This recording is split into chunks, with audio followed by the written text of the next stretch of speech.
Got traffic there. Blaster, just take it up to the departure end of the runway, then a left turn and a lowest downwind.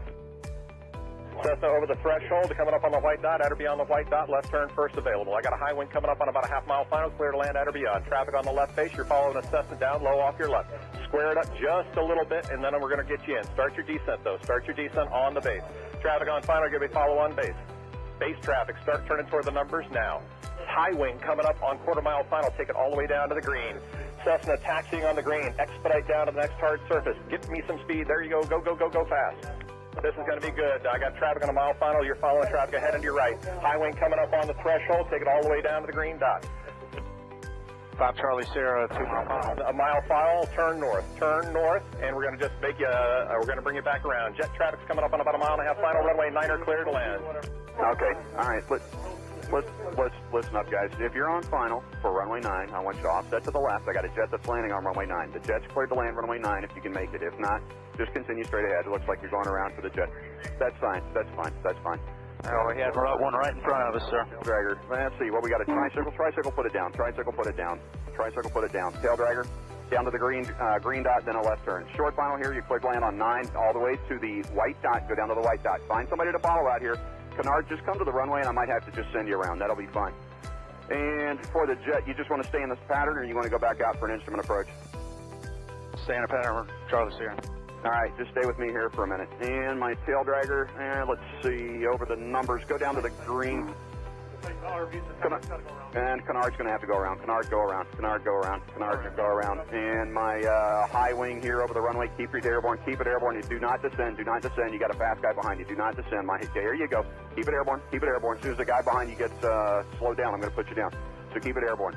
The one that just passed the white dot, make a left turn on the hard surface. All right, my high wing tail dragger, you can put it down now. You can put it down now. And Charlie Sierra, let me get you about a mile off. Let's see, Charlie Sierra, lost. There you are. Make a left-hand turn. I'll try to resequence you here on the downwinds. We'll see how it looks. Short final, you're clear to land runway 9 on the white dot. Clear to land on the white dot. There you go. And the tricycle left on the hard surface and follow the flagman. Welcome. Thanks for being part of the show. And let's see, just find somebody to follow out follow on the final, and as you get close to the runway, if it's not going to work, we're going to send you around and then try to re-sequence you. Now, who else got sent around that's not back on the downwind? The Canard? Yeah, Canard. All right, Canard, there's a Gulfstream up there that went around too. I just lost sight of him, but you're going to make kind of a left-hand turn and stay low. I think Charlie Sierra, what's your altitude? 3,200. Okay, that'll be fine. Just maintain VFR. I don't know what else is up there above you. Probably most everybody's down here, so just make a left-hand turn. We'll try to get you back here. Canard's got the jet in tight. Okay, the RV, maybe an RV-10, whatever, you're on final. Keep your speed up and go all the way down to the, aim for the green dot for me. Actually, keep your speed up. There's a guy behind you. Aim for the green dot, and I'm sure that's plenty of room for you to land on runway 9. You're clear to land on runway 9. Number 2, you're going to go down to the white dot. Follow the white dot. Actually, you know what? That's 1,500 feet. You're going to land at the white dot. The spacing looks adequate here. 2 guys on final. You're kind of tight there. Keep each other in sight, and you're going to aim for the white dot. If it's not going to work, we'll come up with a plan B. We might have to send you around. The second guy behind you out there in about a 2-mile final. Are you slow enough to be able to follow that guy in front of you? You need to go around. Yeah, Well, I probably shouldn't ask that because I had about 5 guys answer me, so I should know better than that after 35 years, you would think, right? All right, so let me see. The guy who's number 1, it's number 1. What kind of airplane is he? An RV type. All right, RV type. Keep it airborne for me. Keep it airborne. And I got a fast guy behind you. The number 2 guy over the trees there. Go ahead and put it down on the numbers. Put it down on the numbers.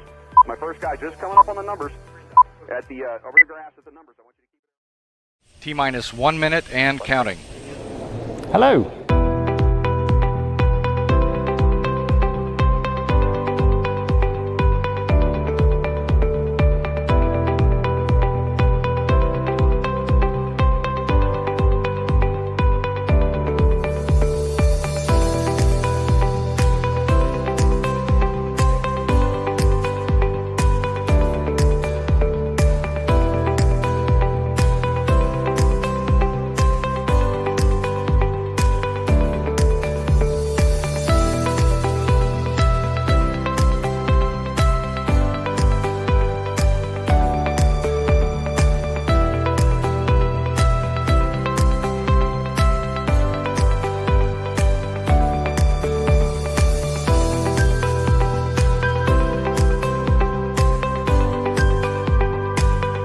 Four, 3, 2, 1.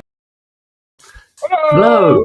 Hello, welcome everybody to this hot bloody evening. I hope you've got a nice cold drink because it is just ridiculous, isn't it? Anyway, lots and lots of big news tonight. We've got Gloucester. Obviously, the preferred bidders have been announced. We'll be getting to that shortly. The CA have just launched another consultation named Wave 2, funnily enough. We'll take a quick look ahead at some big events that are just around the corner. Guess what they are, if you can't already.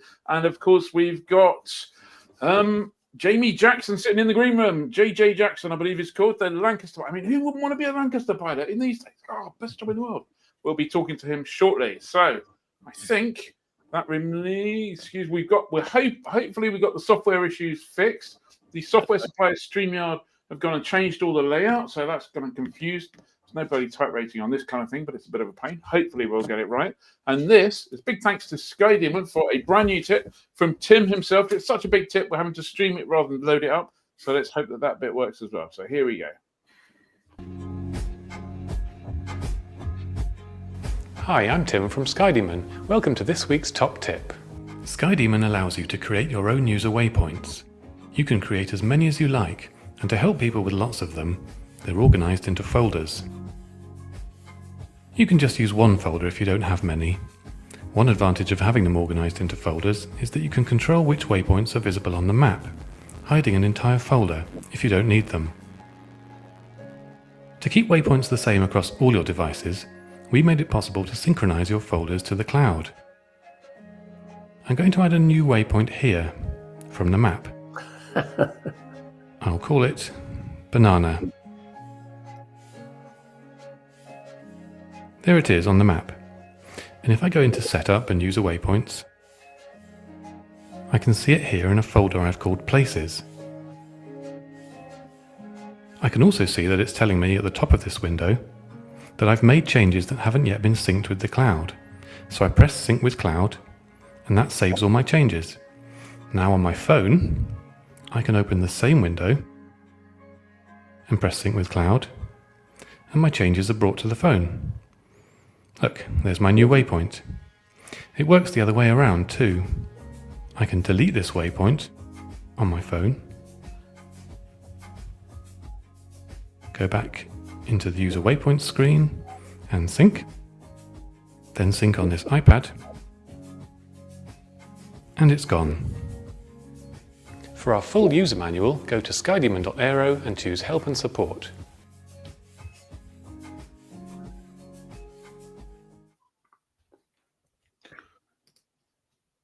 Oh no, hang on a second. There you go. Tim missed the opportunity there where he's like, and it transfers to my phone. He should have been able to go, look, there's my banana. That's true. He also made it sound really sad. If you don't have many waypoints, you can only have one folder. You only need one folder. I'm just a one folder man. Oh no! But there you go. Very good. There's just so many good things in that bit of software. Well, I suspect the weather forecast for the next few days might well be summed up in one word: Scotchio. He's away, but for once, I don't think that means the weather forecast is bad. Should we see what Simon Keeling has to say? You go.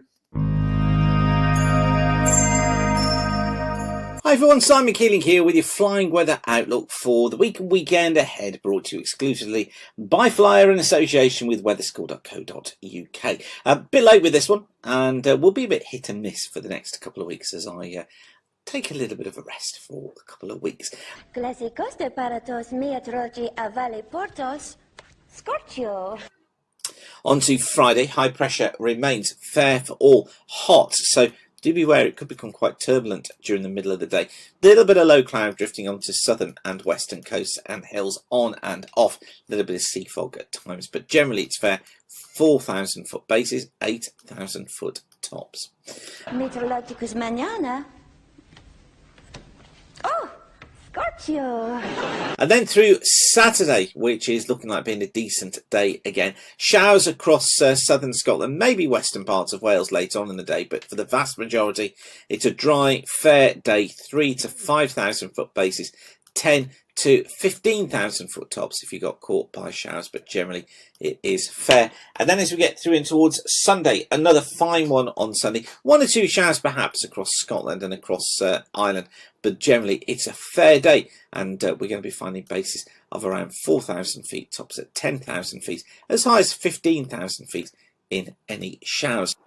So a decent week overall. Don't forget to get to weatherschool.co.uk. Loads of freebies there, lots of weather learning for you. And also, I'm now taking bookings on my next aviation weather school, which is a part 1 course, which is going to be held on the Tuesday evenings of the 2nd and the 9th of September. Book your place by just clicking on the link on the right hand side. It'll be absolutely super to see you there. That one's filling up quite quickly, so if you want to come along, I'd suggest that you get in there now and book your place. September will be here before we know it. Okay, I'll leave you that for now. Have a safe flying week. Like I say, we'll be a bit hit and miss with the forecast over the next couple of weeks, just as I take a rest for a couple of weeks. Yeah, we'll be back with forecasts for you on and off. Have a safe flying week. Thanks again for watching. Keep the sun shining, and bye for now. There you go. Very good. And don't forget, Scotchio means density altitude. Yeah. I looked today, it was 2,500 feet at our strip. So wow. Okay. What is it? How high is your strip? 550 feet. Oh wow. Yeah. Wow. Cool. Got to watch it. Right. Time for the news. So we've got some big news. Starting off with Dave. Well, this is Gloucestershire Airport, and you may remember a couple of weeks ago the 2 councils that own the airport at the moment announced they had a preferred bidder for the airport, and yesterday they named that bidder. It's the Horizon Aero Group. A statement from the 2 current owners, Cheltenham Borough Council and Gloucester City Council, said they were impressed by Horizon's ambitious plans to both modernise the airport and boost the local economy by expanding the site's business parks. Now, we hadn't heard of Horizon Aero Group before, so we went off doing a little bit of digging. And Ian, you went first looking at the company's house. I took a look at the company's house. First of all, Horizon Aero Group was incorporated on the 23rd of January 2025, so not very long ago, but nothing particularly unusual there. Quite often people will create some new structure for acquiring big projects. But Horizon Aero Group is basically a joint venture between a couple of companies, an Indian company called Vensa and a UK company called Vensa and Vayu. I keep mixing up my Vensas and my Vayus. So Vensa is a company. It's called an infrastructure company. Its website suggests that it builds all sorts of large skyscrapers and stuff like that. They've got a turnover of the UK equivalent of just under 5 million, with a profit of 300,000. So, and 15.5 million order book. So it's a relatively small company, but a fairly strong company. But it's 300k profit on 5 million and buying an airfield that's costing 25 million is a bit punchy. And Vayu is an even smaller company with lots of fingers in little mini, let's call it mini aviation pies. I think it would be true to say I've done a search on the directors of all of the companies, and there's a lot of people who've got directorships in common, unsurprisingly. I couldn't find anybody who had any direct experience at the senior level with actually running an airport, although there are a few that have worked at airports. So I think it'll be some interesting times ahead, shall we say. Ed, you were looking at some media stuff. Yeah, I delved around a bit in social media and looking around the web. 2 of the 3 chaps involved in Horizon Aero Group definitely seem to do some flying, which we take as a good sign. CEO Soma Pemi has a YouTube channel where he's posted some flying videos, which is great. Plus, he's been an active Wingley pilot, even appearing on the TV news in the past. Plus, on his LinkedIn page, he mentions completing an ATPL in 2013. CTO, who's a guy called Kishore Panja, seems to also have an interest in light aviation, often seems to be flying the same aeroplane as the guy I mentioned earlier. And he's a director with Soma Pemareddy in Vayu Aviation Services, and they are working on multiple projects, including on-demand regional air mobility, a sustainable aviation fuel, a sustainable fuel initiative, and are developing their own eVTOL aircraft. It's interestingly, just a quick one. I was because I also had a quick look at this. This on-demand regional air mobility looks like it's an eVTOL type thing running off a helipad, but they're actually applying for an AOC at the moment. It says, but the once operational, Vayu taxi will deploy single-engine aircraft, the Cessna 172 and Piper PA-28 Archer for 2 to 3 person passenger hops, or a twin-engine aircraft Seneca or a King Air for 4 to 8 person passenger journeys. So don't be.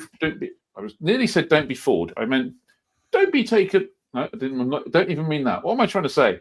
The picture doesn't quite match the AOC they're going for. How about that? That would be true. But they're also launching a professional pilot training school, which you looked into, Johnny.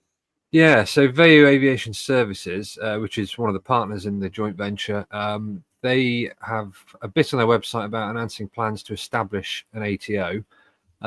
Branded as Vayu ATO. It seems to be going through approval, I think, with the CAA.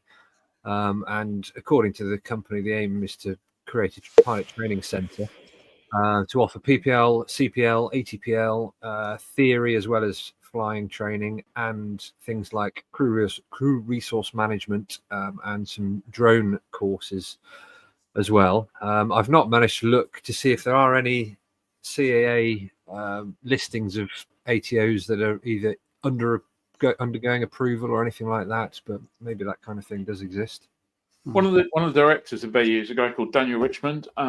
If you look up Daniel Richmond's kind of LinkedIn stuff, I think it was LinkedIn or somewhere else, then he's been a TKI theoretical knowledge instructor at L3 in the past. So he's and I think he's also a flight instructor as well. So he's got some background in that. I'm assuming that will be a fairly cornerstone part of the ATO.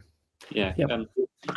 Chris Holliday has an interesting point. He said, for Venture, I found some bigger numbers than those mentioned by Ian. They seem to hold a contract to build a new large terminal and other infrastructure at an Indian airport that's growing.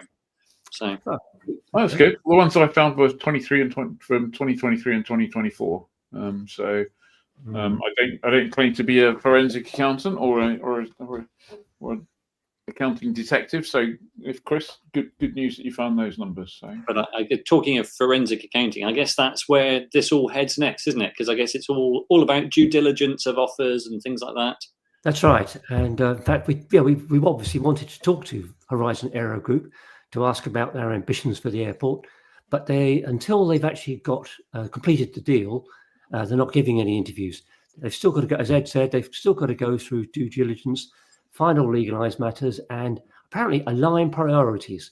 So when they're available, we'll certainly have a chat to them. Yeah, absolutely. Yeah, well, I suspect the story's going to go on for a while because we're obviously pretty interested in what's going to happen. Dave, you got some other airfield news, I see. Yes, just a very quick one, very bit of good news, actually. Peterborough Connington, it seems to be on the up. They've had the Wacky Wabbit Harvard is now operating there, and also Mid Anglia School of Flying that used to be based at Cambridge Airport has just moved there. So that's great. It's on the up. That is good.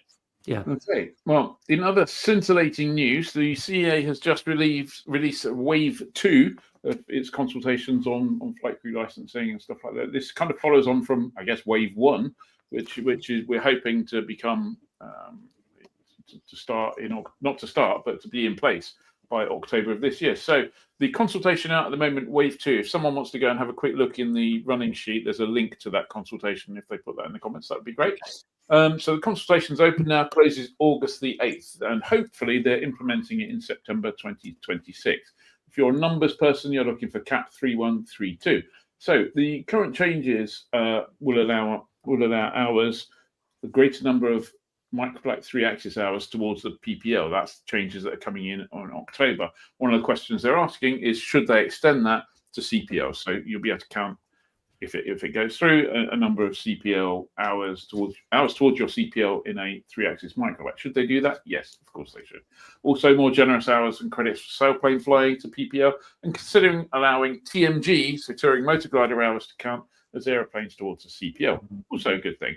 Theoretical knowledge validity, this is PPL only, not CPL or ATPL, They're proposing that will have a kind of, at the moment it's kind of an 18-month rolling thing, but that's all a bit complicated. So they're proposing a 36-month validity. So from the day you finished your exam, that particular exam is valid for 36 months. In terms of revalidation by experience, bit of a hot topic, they are suggesting changing the wording so that an FI or a CRI, when you're flying that hour, has to check, or not has to check, but can check, should check to make sure that the appropriate standard of flying is met. So you can't, at the moment, it's kind of like, it specifies that you need to do the hour. You have no way of going, well, I've done the hour and that meets the requirements to do the hour, but you flew like a whatever. So now they're talking about bringing something appropriate standard of flying. The en route instrument rating, it was kind of much laughed about when it came in and was adopted. That's going to be deleted, so they're going to get rid of that. I think they've only issued 5 in its whole life so far. However, they are considering adopting the EASA's basic instrument rating, which is kind of very competency-based instrument rating. It kind of gets you, the minimum are increased, but it gets you access to all classes of airspace, so Class A airways, no problem at all. And if they fully adopt it as they have in EASA land, once you've got 50 hours of flight time under IFR, you can then put yourself forwards for a full unrestricted ICAO compliant instrument rating. So there's quite a lot of good stuff in there. There's some other details and bits and pieces around balloon licensing and some other sailplane stuff, so go take a look if that's your bag. But I would say generally positive. So while they're being positive, let's get on there and give them some encouragement and go for it. So that's the BA press thing. And yeah, as Ian said, here's the link if you want to go and make your thoughts known. Do that thing. Yeah. I've got a little bit of news, and this is all about EASA undermining the idea of single pilot ops. You've probably heard, every now and then there's discussion about ideas of airliners being flown by a single pilot.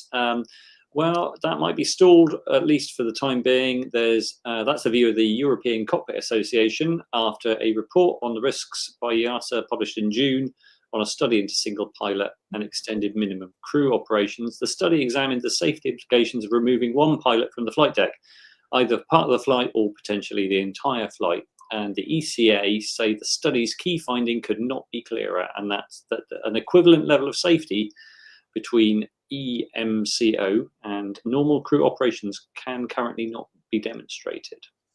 So 2 crew, probably for a while longer, I suspect. Yeah. As you said, the main people who don't want 2 crew are basically the airline bosses. Yeah. I'd much rather only pay for 1 member. I'm sure if someone said, well, you can have 1 crew and a dog, where the dog, the metaphorical dog, sits there and bites you if you do anything wrong. Or not, as the case may be. Yeah. Yeah. Okay. So, Ed, you'll stay on stage, Ed. You got a couple of shows. What's happening? Again, a couple of big events coming up. One sooner than the other. Obviously, this weekend, it's going to be Sleip Kosh. One of 2 Koshes. Obviously, that's going to be followed by Oshkosh. But in the meantime, Sleip Kosh it takes place at Sleip. No surprise there. But it's probably the UK's most popular social flying festival. It starts tomorrow, runs for 3 days. There's fabulous camping, lots of facilities, a whole bunch of new exhibitors for this year. I think that's a new thing. Obviously, if you think back to when Bruce Bugles was on a few weeks ago. But Johnny, I think you're going to be there, aren't you? Probably from later on Saturday. Yeah, I'll be there Friday through to Sunday. Wonderful. Yeah, it's going to be a hot one. Yeah, I think wear your sunscreen and hydrate. Probably as hot as Oshkosh, by the sounds of it. And Oshkosh is obviously just around the corner. That will start on the 20th of July on the Monday, runs until the following Sunday. And that's big news. It's hard to tell what the big news is. There's a fabulous restored Lockheed P-38 that everyone's excited about turning up. There's supposedly a ME-262 replica coming, so that'll be something. And the return of the famous Lockheed VC-121 Constellation called Bataan. It's famous for being General Douglas MacArthur's personal transport. So that'll be fabulous. In the vintage area, I think the hot ticket item is going to be a Stinson Gullwing restoration on floats from Rare Aircraft. And I suspect a lot of people are going to be talking about the big news from Van's aircraft, which isn't that they're going to be there with their latest version of the RV-15, which has new wings and a new tail cone, but the fact that they've just retired, or they're announcing the retirement of the RV-3, 4 and 6. And that was announced today. Van said that after decades of offering the RV-3, 4 and 6 to the builder community, they are going to retire those legacy models from active kit production. So they've been on sale. Well, the 3 went on sale in 1972, and the last day to order kits, if you want a 3, 4 or 6, is going to be September 30th, 2025. So after that date, they will no longer manufacture full kits for empennage, fuselage, wing or finish kits. But you will, good news, if you're a 3, 4 or 6 owner, you will be able to get continuing parts support, which is excellent. I'm very pleased about that. So anyway, if you've ever fancied building a 3, 4 or 6, get your call into Vans now. As an accidental owner of 2 3s, Ed, does that announcement make them more valuable and increase your asset base? It's funny.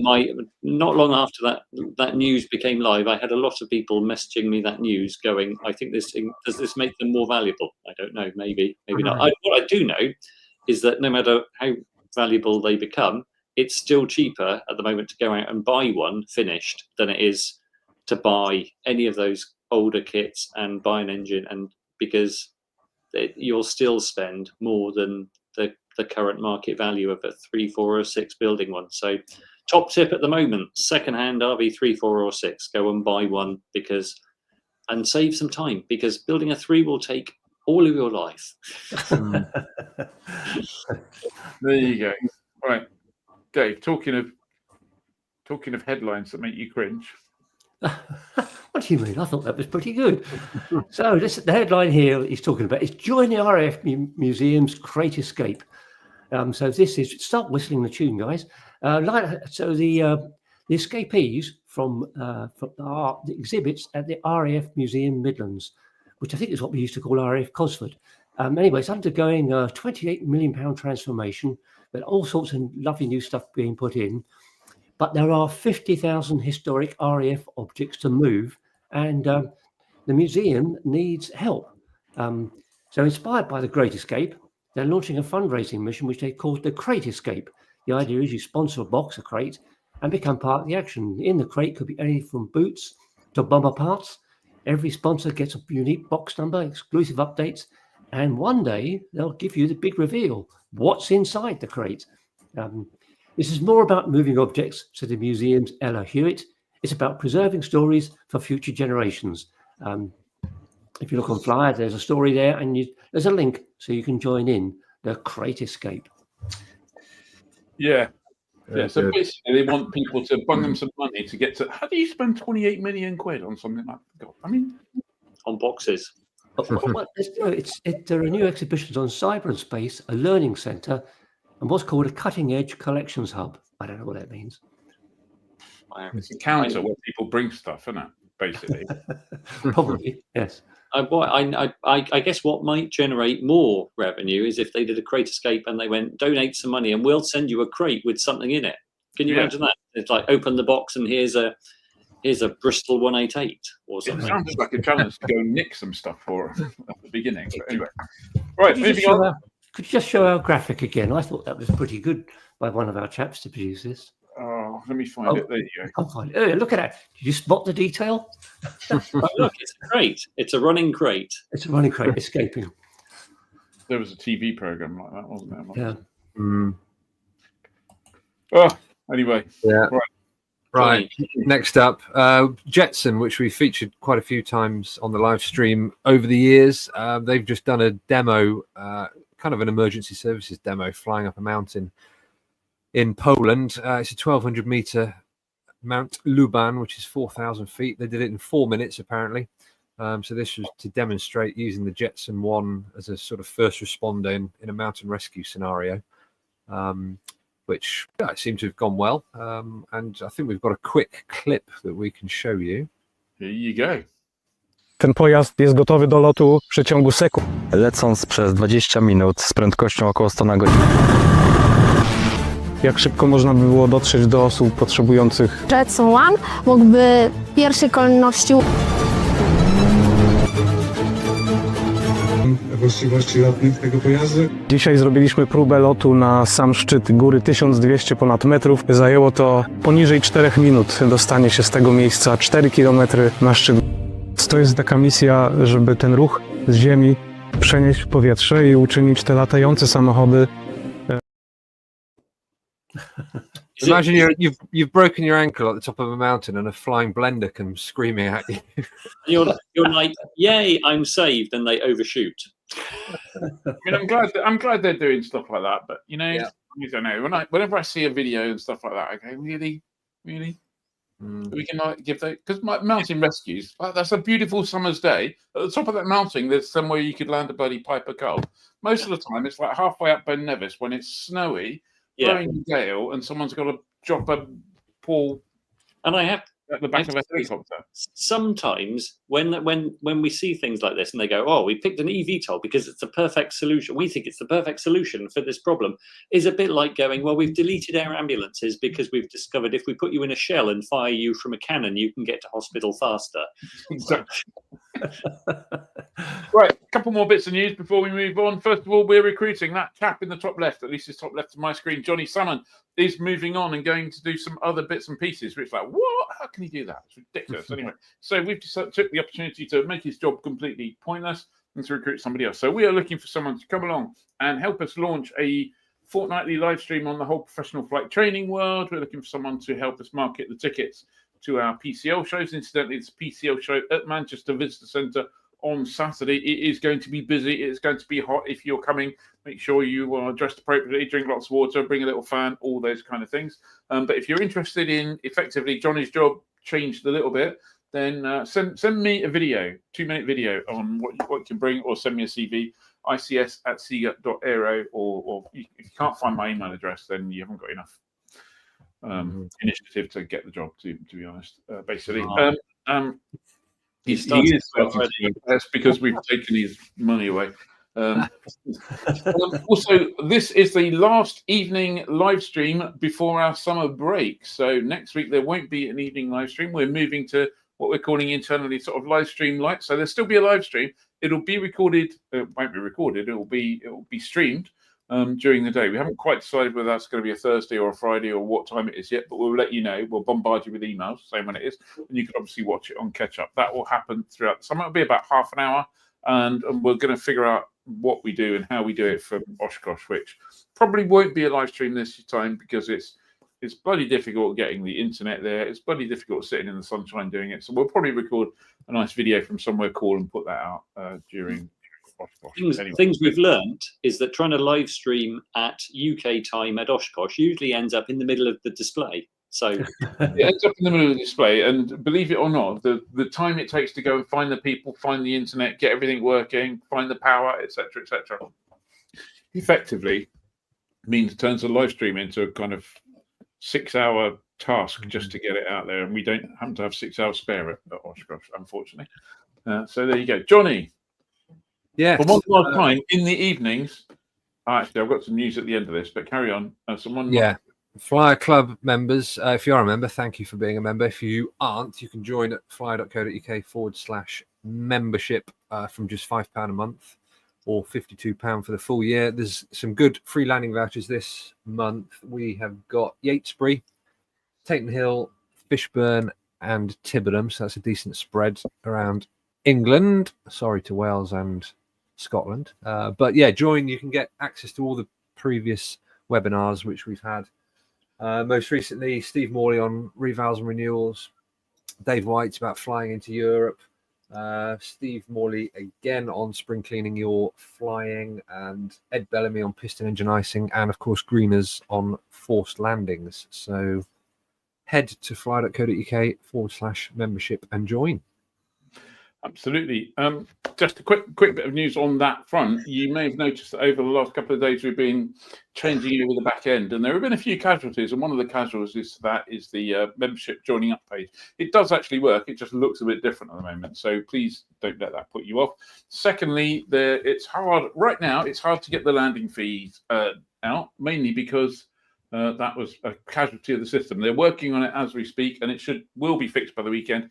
If you desperately need your landing fees and you haven't got them yet, then send a private message on the forum to Ed. It's in the membership forum, so not this Ed, a different Ed Ludlow, and he will send them to you as an individual. So apologies for that. It should be working imminently, and it was an unexpected casualty, and we can't turn the grot back. So apologies for that. There you go. Right. I think that's time for JJ, or have I missed anything? I haven't, have I? No. I think that's everything. Bring him in. There you go. Do some jiggling around. There we go. Right. So joining us live tonight is one of the people who's at the forefront of RAF display flying, Jamie Jackson, better known as JJ. JJ is now in his 5th season with the BBMF. Bringing a wealth of experience flying the C-17 and A400M, and obviously tonight's all about the Lancaster as one of the lucky few who get to fly one of 2 airworthy Lancs in the world. JJ's here to give us a quick glimpse into what it's actually like flying the Legend. So pop some questions in the comments. So JJ, to start off with, did the C-17 and the Atlas prepare you in any way for flying the Lanc, or was it a completely different kettle of fish? It is a completely different beast. The only thing that I'd say I bought was just the airmanship that you pick up over the years of flying. And I guess on the A400, all of our flying on the Lancaster is generally about 500 feet. So it's that familiarity with the UK low flying system and below. So it's almost impossible to compare flying the different aircraft types, but I think that the 20 years of flying large multi-engine RAF aircraft leading up to that prepared me pretty well for the job, I think. Yeah, you often see photos of or videos during displays, and there's quite, I think, often or always 4 people in there. It looks incredibly cramped. It's obviously a big team effort operating that aeroplane. It is, yes. So the standard crew is 2 pilots, a navigator, and an air engineer. And the reason why you see them is that they're standing up. So the navigator and the air engineer are always standing up, leaning over us. And that's because during the display itself, they are an extra 2 pairs of eyes, but they're also operating the services. So at various points in display where we change the flaps or the bomb doors or lower the gear, they're leaning forwards and operating those services for us. But it is absolutely a team effort. The navigator will generally be in several days before one of our routes, and he'll do all the planning, because on our average flight to go and do a single air display, say at Riyadh, we'll probably cover 15 fly pasts at various events on the way down and another 15 on the way home again, roughly. So that, the navigator does a lot of work in the lead up to it. And then, of course, I'm lucky we get to steal all the glory from doing it on the day. Do they really do all the work, or do they come in and pretend and really just put it into SkyDemon in about 15 minutes? So we still use a military planning system at the moment, but then we do transfer it onto a system which is now on our kneeboard. So we are definitely digitizing, and as time goes on, we are, we're not training navigators in the old sense of the word anymore. So at the moment we've got ex-Tornado navigators and things on the team, but as time goes on, there are very few operating out there. So technology is taking over to a certain extent, but they do all the planning for now, and that makes my life a lot easier. Also, the navigators are mostly based in Lincolnshire, so they can pop into the flight during the week to do the planning, whereas some of the pilots are based at Brize Norton, so it's a 3.5-hour drive to get to Coningsby at the weekend, which makes it a bit more difficult to do the planning until we have a remote planning system, which I'm sure will come in the future. We were chatting a bit before the stream started about the Lanc itself.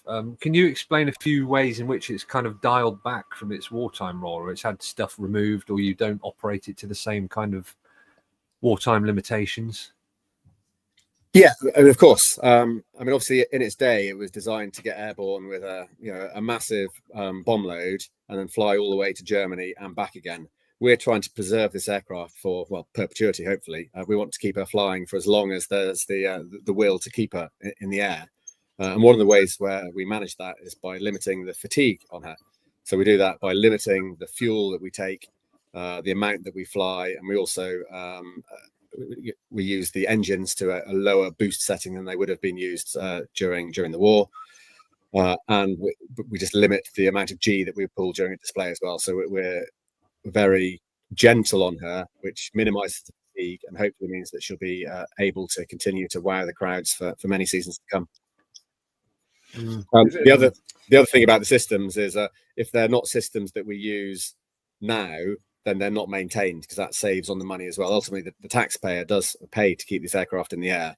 So one of the questions earlier was about flying at altitude. So the oxygen systems have been disabled, so we're limited to a maximum of 8,000 feet, and we're also day VMC only. So some of the instrumentation that would be required for a night or an instrument rating have been disabled and aren't maintained by our team of amazing engineers, because that allows them to focus on the important thing, which is keeping her flying as much as possible during the display season to maximize the number of displays and air shows and fly passes we can get to.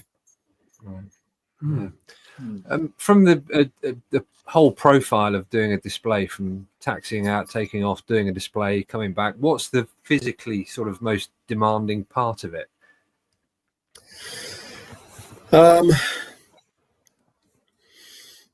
Often it will be, again, to maximize how many people we see.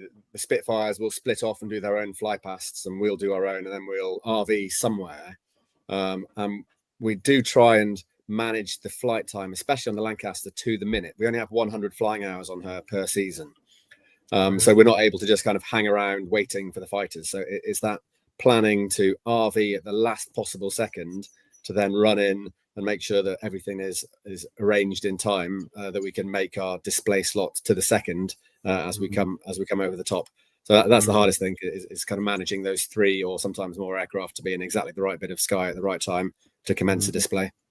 Yeah, nice one. How do you get to do one of the best flying jobs ever in the world? I mean, it's just a fantastic job to have, isn't it? I am incredibly lucky. Yes, I'm so privileged and honoured to be there. It's a very small team. There's currently 3 pilots on the team only.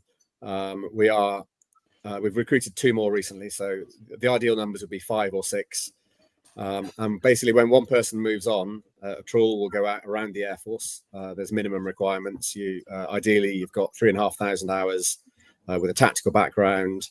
Probably a QFI or a flying instructor background as well, because with such a small team, everybody who joins as the newest guy will eventually end up being an instructor either on the DC-3 Dakota or on the Lancaster. And it just so happened that I was right place, right time. Back when COVID was there, I'd resigned from the Air Force and I was looking to start flying in the civilian world. I had a job with British Airways and was literally just about to leave. And I'm probably one of the few people who's been sacked before they've even started, because BA, with COVID happening, sacked me. I rescinded my PVR from the military and rejoined it. And literally that week, out came an email saying, we're looking for a new bomber pilot. So whether you believe in fate or luck or right place, right time, if that hadn't happened, then I wouldn't be doing what I consider to be the absolute best job in the world now. I don't get that when that call goes out for a new Lancaster pilot, every single pilot in the Air Force doesn't apply. They do, probably. All 5 of them. Well, the Air Force isn't the job for life that it used to be. Most people join now with the plan of leaving to fly for the airline. So a lot of people who build up the experience required to do the job are also, like I was, in fact, looking elsewhere. And although people think the military pilots are very experienced, we don't get anywhere near the amount of hours that a civilian pilot would get. So actually, to get 3,500 hours in the Air Force is actually quite rare these days, because people by that stage have normally become promoted and are then flying desks. So we do lots of, particularly on the A400, you do lots and lots of short tactical sorties, but you're not racking up the 10, 11, 12 hours in the cruise that an airline pilot would be. So consequently, you might be very experienced, but your hours tally wouldn't necessarily put you in the hours designation anyway of experience when you compared to civilian long haul airline pilots. So there aren't that many people in the Air Force who do actually meet that job description, especially with a tactical background and QFI as well. Okay, so back to the Lancaster and flying the Lancaster. What's the most when you convert onto it? What's the challenging? Is it the takeoff? Is it the kind of upper it? What you might call the actual display itself, or the land? I mean, do you take off already nervous about the landing if it's a bit of a crosswind? It is, as you mentioned, there are only 2 of them flying in the world. This is the only one flying in Europe, so that is always going to be in the back of your mind. We do our training on the DC-3, so we because the Air Force don't really operate tail drags anymore, so you build up your tail dragger experience in the Dakota first, and then you'll do a couple of seasons in the right-hand seat of the Lancaster, learning about how they do that. But you don't land it from the right-hand seat; only the captain can land from the left-hand seat. And then when you've picked up the requisite amount of landings and experience and the ability to lead a 3-ship of Hurricanes and Spitfires, then you'll move into the left-hand seat. But I think it's always in the back of your mind that when you're landing one of these priceless, irreplaceable aircraft, you've got to get it right. Not only because there's always somebody with a mobile phone filming it, and if you do a bouncer, by the time you even taxied in, it's all over the internet. So in terms of a typical sortie, what sort of numbers are you saying? So takeoff, what's your kind of climb numbers, and then cruise, the sort of numbers you're saying, and then talk us through what numbers you see on an approach and landing. Okay, so we're going to rotate at 90 knots, and we generally cruise around at about 150 knots. So it's pretty slow, but again, it's part of the thing is of limiting the power settings, limiting the fuel burn for cost and things. So we don't get anywhere particularly quickly, and again, that can be a bit of a bone of contention with the public, that most of our fly paths tend to be within the vicinity of central England, because with only that 100 flying hours a year, people always put in requests for fly past events further afield in Scotland and things. But if we went up there, that would be burning off a significant percentage of our available hours. So we do try and concentrate it in the local area to maximize the amount of events that we can cover in any one sortie. And then when we come back in again, we're joining the pattern and landing at about 90 knots as well. So it's not particularly fast when you compare it to other aircraft of that size. Right. Okay. So what's your kind of minimum runway length to operate from then? About 4,500 feet. We'll say 6,000 feet if we're doing touch and goes, but it can get in on less. But we don't have a team of performance engineers kind of looking into it, so we're using some ODM, operational data manual data, dating back to the 40s, with a few tweaks that have been made over the years.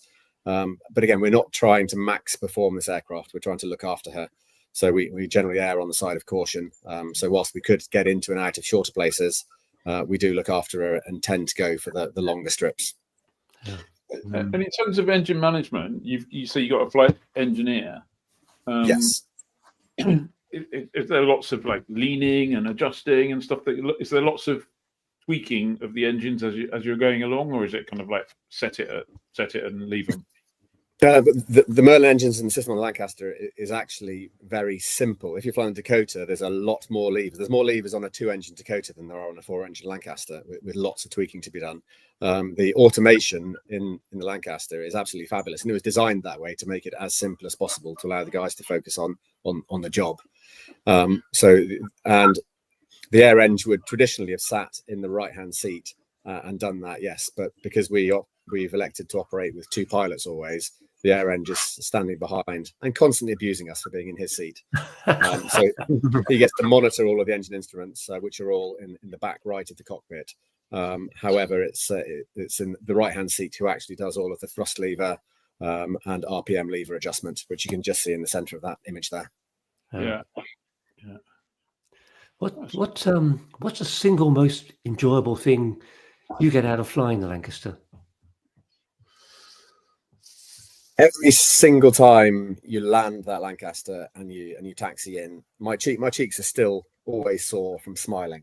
But actually, every time we land at Coningsby in particular, the bomber crew always walks to the fence line and just walk along the fence line, because there's always a load of crowd who've come along to watch. And just chatting to those guys, they've given up their time to stand at the fence line, come rain or shine, with no guarantee of actually seeing us flying. A lot of times they've turned up just on spec, because we don't always publish a schedule that they can do it. And they're always just so enthusiastic. And if I get the chance to inspire one of the young people who's there to get involved in aviation, and that's absolutely the best bit about that job, meeting the people who come there just to see these lovely old warbirds fly. Wow. Yeah. I mean, also that's like I can see how that must be amazing. But in future, I'm going to predict that once you've left the Air Force and you're looking for jobs in airlines and stuff like that, having the Lancaster on the CV is kind of pretty much guarantees you an interview, doesn't it? Really? I'd hope so. It certainly gives you an interest point of talking. The relevance of that flying to future jobs might be questioned, but hopefully it would certainly open the doors. Yeah, because it's something that anybody who knows flying knows a Merlin Rolls-Royce engine, knows the Lancaster, and everybody always wants to talk about that. So hopefully, yes, that'll stand me in good stead in the future. Absolutely. There's a question in the comments. Mike Roberts says, knowing what you know, how impressed are you by the Dambusters raid? You must have a unique viewpoint. I absolutely do, yes. So in my day job, I fly the Atlas A400M, and we do a lot of tactical flying at night, at low level, using NVGs and trying to hit targets to drop troops or freight to, with the most amazing equipment, GPS data, night vision goggles, a forward-looking infrared camera that projects into head-up display, and even that makes it incredibly challenging for those guys to have gone that distance and done what they did without any of those aids, and achieved that pinpoint accuracy, despite the losses they achieved both inbound to the raid and on the way home again. What they achieved was an absolutely amazing feat of aviation. Yeah. And they probably didn't have 3,500 hours to get into the Lancaster. They wouldn't have done. No, they would have had a fraction of that. Yes. Different times though. It was absolutely different times. There's another question from Mike. He said, what about the team that looks after her? Caring for an A400 must be a bit different to a Lancaster. And is this a fading skill set for you guys? We have an amazing team of engineers. They're full time. So I'm a volunteer. I have to fly the A400 and go up to Coningsby at weekends or whenever she's flying to fly her. The engineers are dedicated Lancaster engineers. So they'll go there for a tour of 3 years or sometimes longer if they get retoured, and learn those specific skill sets. It's not a very big team of engineers for all the different aircraft that we operate, but they are incredibly passionate and just hugely dedicated to keeping these aircraft flying. But how we can do that is we do contract out quite a bit of the maintenance now. So they keep the aircraft going on a day-to-day basis. During the off season, so during the winter, they will do some of the maintenance, and some of the aircraft they will completely strip back and do the full deep maintenance of those aircraft. But various companies around the UK are contracted to do that maintenance. So I don't think we're losing those skill sets, but we don't have the huge team that we would once have had to do all of that ourselves. But that does also, help us to keep going and to make us more appealing to the MOD. To keep, having a small team with low costs does mean we're more likely to be able to keep her in the skies and keep on wowing the crowds. Does that answer your question? Sorry, I think that does, definitely. I think I have to say, on a personal level, I would every single day of the week much rather see a Lancaster fly by than as many Spitfires as you like, to be honest. I mean, they're kind of just become a little bit common, really. The Lancaster, I mean, I wouldn't say no, but I mean, the Lancaster is just so special. Even the Spitfire pilots on the team begrudgingly admit that she is the queen of the team, because as you say, Spitfires have become a lot more common in our skies. It's a bit of a growth industry, isn't it, with private collections and companies restoring them. And it would be amazing, don't get me wrong, if we had just Jane flying again, and you could have a fly past of 2 Lancasters. Having said that, a Spitfire and Hurricane, every time they fly over, I still get a crick in my neck looking up to see her. But of course, I do have a soft spot for multi-engines. I've always been a multi-engine pilot. So the Lancaster definitely holds a soft spot. I know we're talking about the Lancaster, but actually, if you look at the job that I've done on C-17s and A400s, the Dakota is also incredibly close to my heart. If you look at what that did, the D-Day landings, we drop paratroopers now. That's what they did. They did all the aeromedical evacuations, which is what I did on the C-17 from Afghanistan and Iraq over the years. So we mustn't forget the poor old lowly DC-3, that we wouldn't be flying the Lancaster without her, because she is the training aircraft. So, and there's not quite so many of those around as well. So, do you think in 50 years there'll be an A400 on the historic flight? I very much doubt that. Very much doubt that. If there was one aircraft that I would like to see flying again, it would be the Vulcan. Yeah. Yeah. Absolutely. There's another question. You touched on obviously the fact that maybe Just Jane will fly in future. Obviously, there is a second Lancaster flying in Canada. JDS Aviation Adventures asks, do you know if there's any future plans for the Canadian Lanc to come back for another UK tour with the BBMF? So when she came over for the first tour, that was before my time on the team. But I have met some of the guys who fly the Canadian Lancaster, and what they've said is that if Just Jane ever does make it into the skies again, they would endeavour to bring her over so that it would be the first 3-ship of Lancasters in the skies for quite some time. Obviously, we're a few years away from that, but they have said that as soon as Just Jane gets her airworthiness, then they will start looking into the funding that would be required to get her over here. And wouldn't that be amazing to see 3 of us? Those at sound of 12 Merlin engines screaming over the top. That would be amazing. That would be a GoFundMe page that I imagine an awful lot of people would be happy to donate to be honest. They'd probably use up the UK's entire supply of avgas as well, wouldn't it? It probably would. They're thirsty engines, but it would be worth it. Yeah. Have you ever done a big fly past over London with it in your time? I have, yes. So just this year, I did the VE Day fly past over London, and then we also went over the. So that was on the Monday, and then also on the VE Day itself, we flew the Lancaster over the evening, which was the big kind of party and the concert there. We opened that up, and then luckily this year as well, I also did the King's birthday fly past. In previous years, we have done it as a formation with the fighters, but this year, for various reasons, it's only been the Lancaster flying over London. But that is a sight to behold when you're in the bomb aimer's position as well, kind of looking down, flying over, and the tops of the buildings are only a few hundred feet below you. Although you're 1,000 feet AGL, you're pretty close to a lot of the skyscrapers as you come over, and that's a pretty amazing view as you fly up the mall. Do you ever drop anything? I don't mean like your phone in the cockpit. I mean, I don't know, poppies or. We have in the past dropped poppies, but it hasn't always gone quite according to plan. So there's no plans for drops in the future. On occasion, we've for very special events we've dropped ashes, but that's it's not a particularly common thing that we do. But otherwise, no. The bomb doors are still fully functional. Sometimes in display, you'll see that the bomb doors does open, so you can see the cavernous bomb bay, but we don't physically drop anything anymore now. Yeah.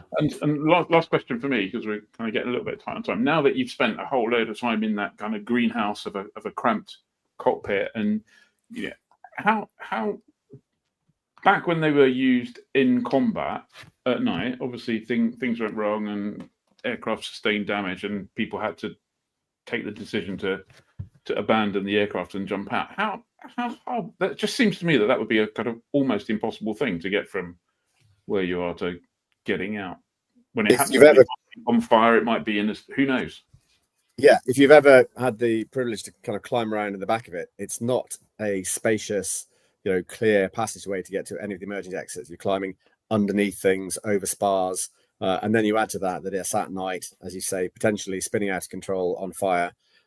It would have been incredibly scary, and I'm sure a lot of people who could potentially have survived didn't, for exactly the difficulty of making it to the nearest emergency exit. Yeah, I think that must have been pretty scary for them, and the knowledge that could be a problem as well.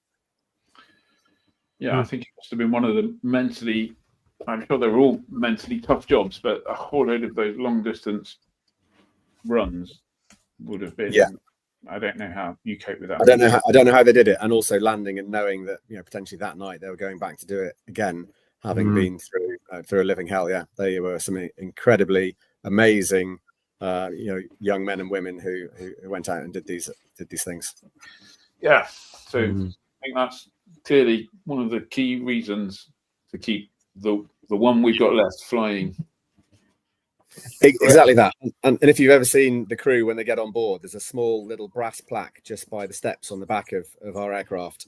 Everybody always talks about the few of the Battle of Britain, and it took a long time for the 55,500 of Bomber Command to even kind of be recognised. And there's just this little brass plaque with the crest that says "To the Many," And every single time we fly up on these things, you'll see that the pilots and crew just kind of tap that as they get on board and off board the aircraft as an act of remembrance to all those amazing people and the feats of aviation that the like of which we'll never see again, and what they did. Absolutely. I think on that note, that's a pretty good place to wrap up. We're kind of running out of time, as we usually do, but I'd just like to say a huge thank you for that. It's great insight. Carry on, Azu. Yeah, no, absolutely brilliant. Thank you very much. We may see you later, or you may be off to go and prep another Lancaster thing. Thank you very much. Yeah, thanks very much. I've really enjoyed it. Thank you very much, guys. Cheers. Thank you, JJ. Have a great season. Yeah, thanks a lot. Riyadh's coming up soon, so eyes to the skies. Excellent. Will do. Thank you.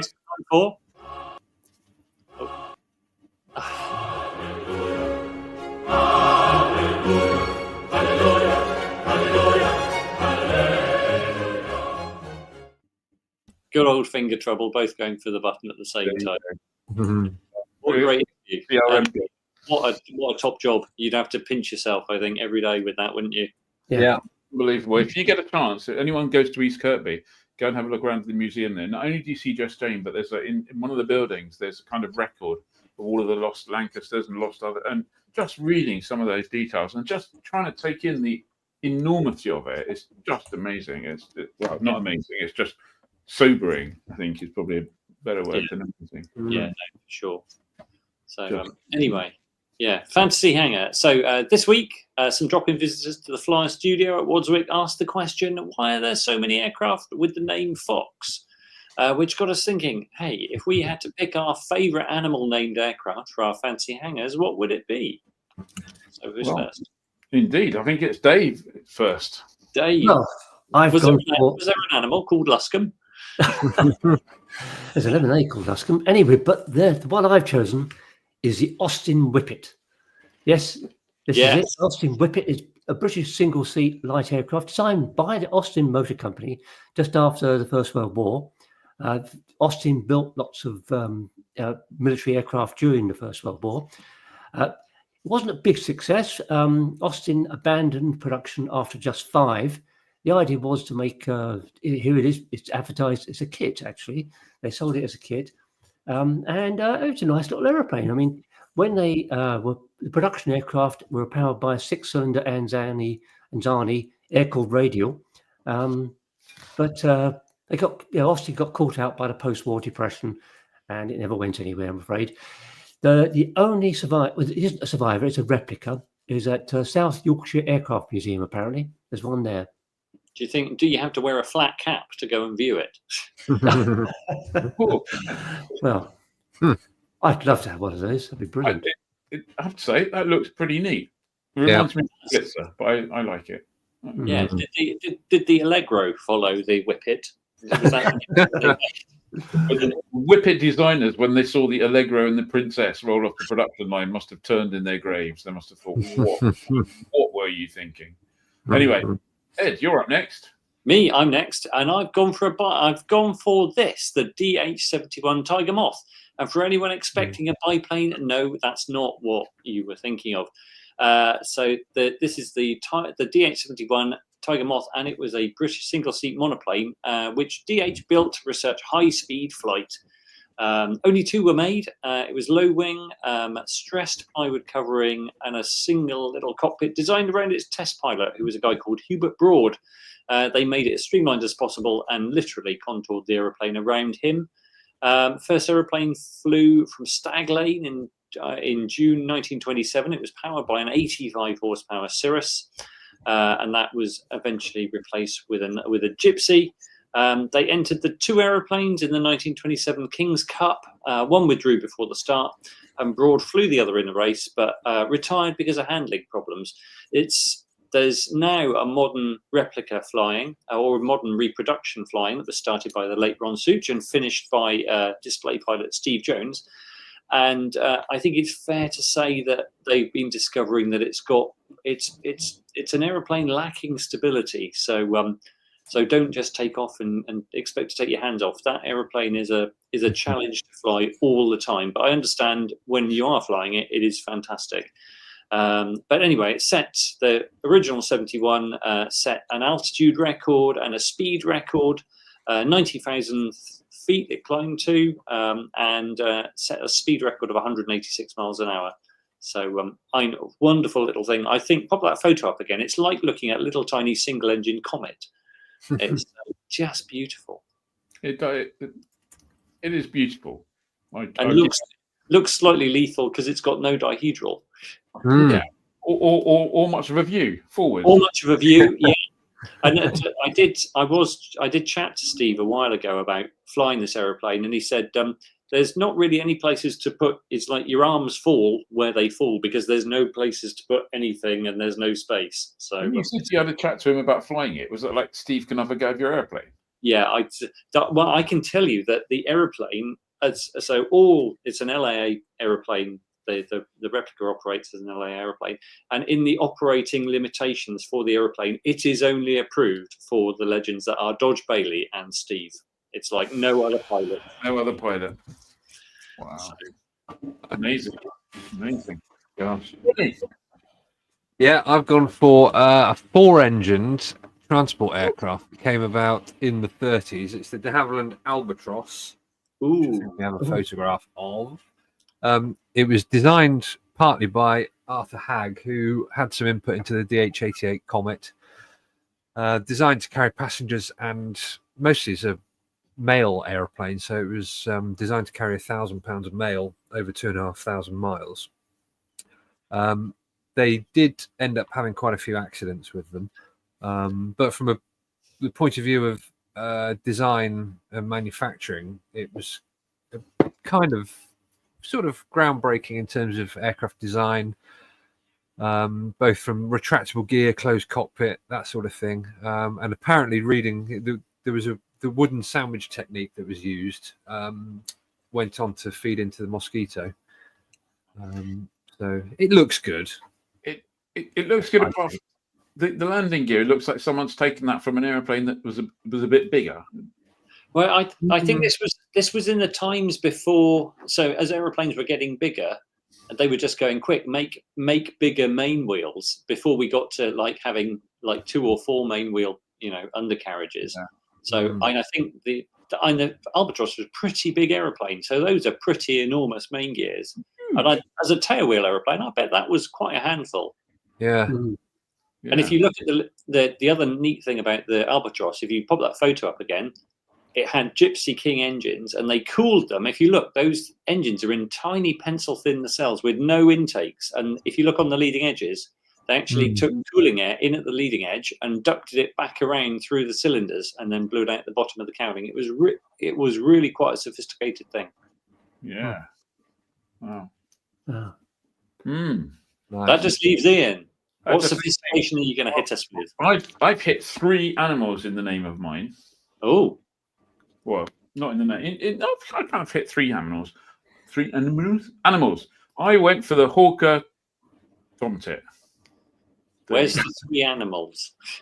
Well, so Hawker, Southern Hawker is a UK dragonfly, so I kind of count.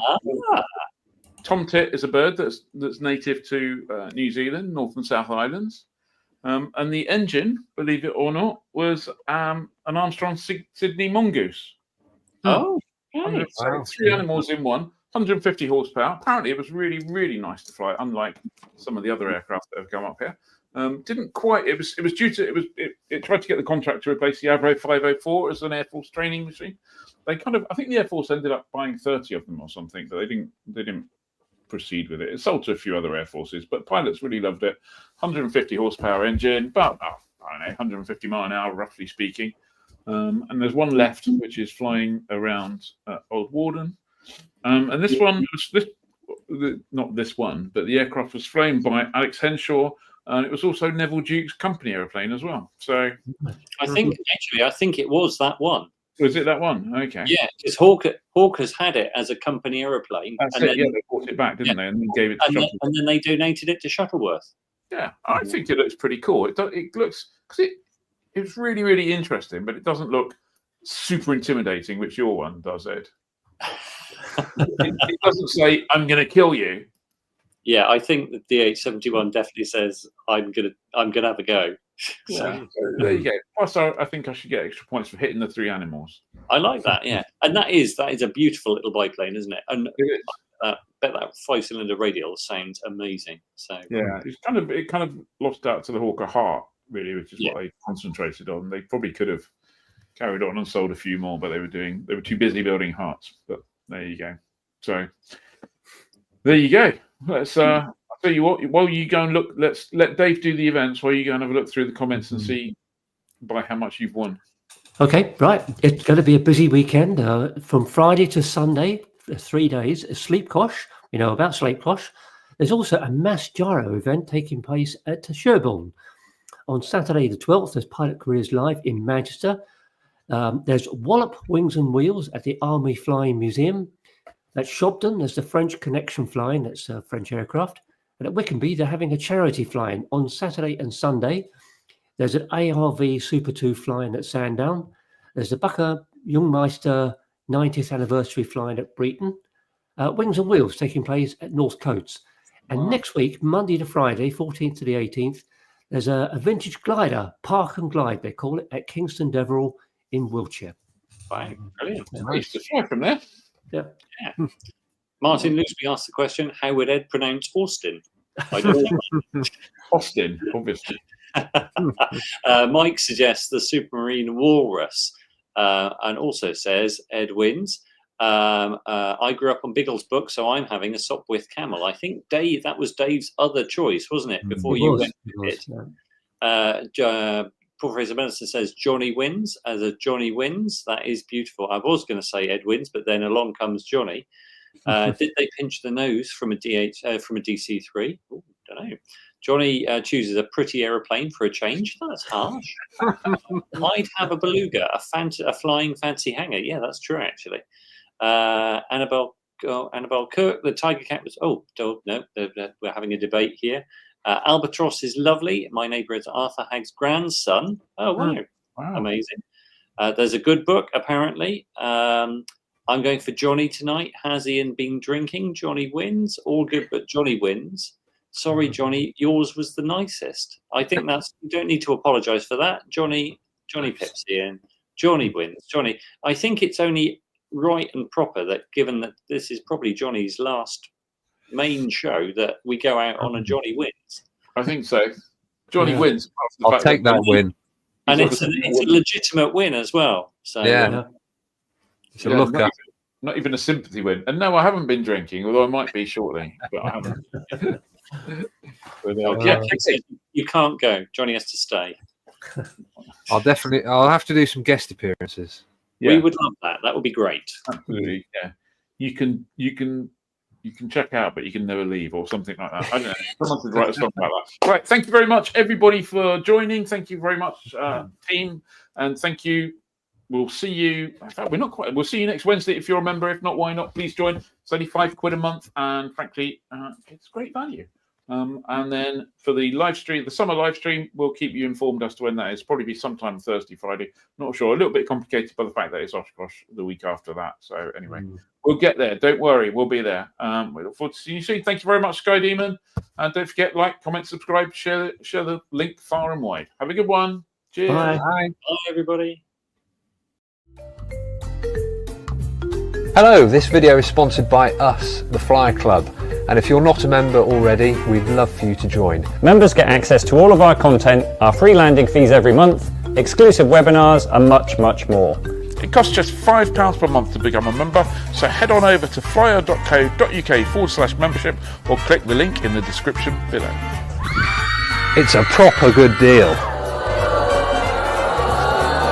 It's a bargain.